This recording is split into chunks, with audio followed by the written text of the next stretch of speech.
Hey guys, this is Comic Uno. Today I'm doing a review for Justice League issue 34, and yes, it's still selfie covers, because for some reason Justice League is like a month behind like all the other titles, so oh well. But let's talk about Justice League. But before I start talking about Justice League, I want to give you guys a couple updates. I know my reviews are a little weird this week just because usually I do all 8 reviews at one time. I did not have time to read all my comics at once like I usually do. I just don't have time this weekend. So I'm trying to juggle it all. All 8 reviews are going up today, which is really great, and the Comic Uno episode, whenever I finish all the other comics, I'll have up. So hopefully this weekend, I'm not going to promise anything.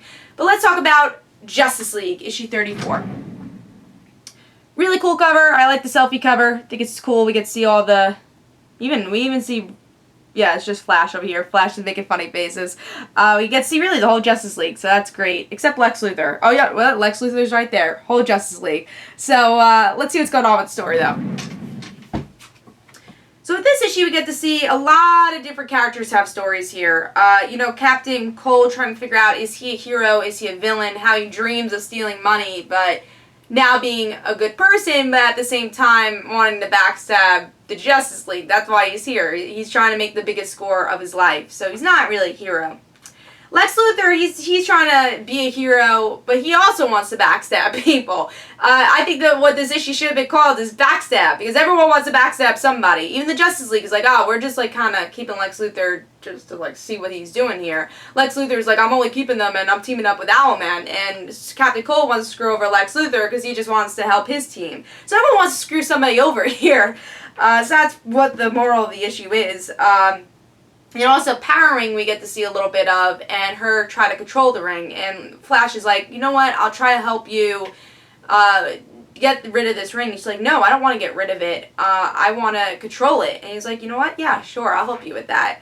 And as the issue continues, Lex is trying to learn more about being a member of the Justice League and what exactly that means. And that's pretty much what's going on here. We also get to see some Bruce-Lex Luthor interaction here, too. What did I think about this issue? I really enjoyed it. I thought it was a really good character-driven issue. Is it the best issue I've read of Justice League? No, but that's saying a lot, because Justice League is always in my top 5. And this was still amazing. The writing was so good. And when I say it wasn't the best, it was just like kind of underneath it just a little bit, because it's still a really good issue, even though it's kind of a filler issue. But it wasn't, because there's so much to happen here. But I would say there's a little less action. But I still loved it. I thought every character had something to do, and there's a lot of good twists here with everyone wanting to backstab everybody else. And it's an interesting dynamic within the Justice League. I like that they're doing this villain thing. I think it's working with Geoff Johns writing this series. Maybe there's someone else it might have not worked, but I think it's working a lot. I like the Power Ring story. I'm looking forward to seeing where that goes.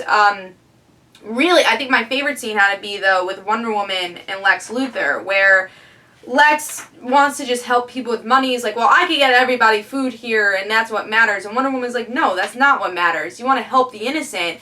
And she says, there's this little girl in the town who says the only pretty thing here was this flower, and now there's all these pretty things.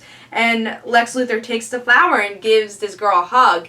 And I thought that was definitely the best scene of the whole issue. It was very heartwarming that you never really see with Lex Luthor. It's very rare to see that with Lex. So overall, really like the twist, the connection for Forever Evil still with the whole crime syndicate. It was a really good issue, and I'm always excited to read Justice League. Ever since, I would say, the Trinity War, it's just been out of the park every issue. Geoff Johns is doing a great job. I think my only complaint was the art. It was a little bit different. It's not bad art, it's just I'm used to, not dark art, but I would say this was very light. It was a little puffy, the characters, but overall I like the art. I just don't know if it truly fit for the Justice League, just because I'm used to the other artists doing it. But I did give this issue 4.5 stars. I truly did enjoy it, and I can't wait to read the next issue. I've been loving Justice League, so be sure to read Justice League. Hope you guys enjoyed. This is Comic Uno. Guys, don't forget to follow me on Twitter for Comic Uno and the Rant Situations. Don't forget to like my Facebook page, and I'll see you guys later. Also, don't forget to follow my comic book, Like Father, Like Daughter, and don't forget to like the Facebook page of Like Father, Like Daughter. Now I'll see you guys later. Bye.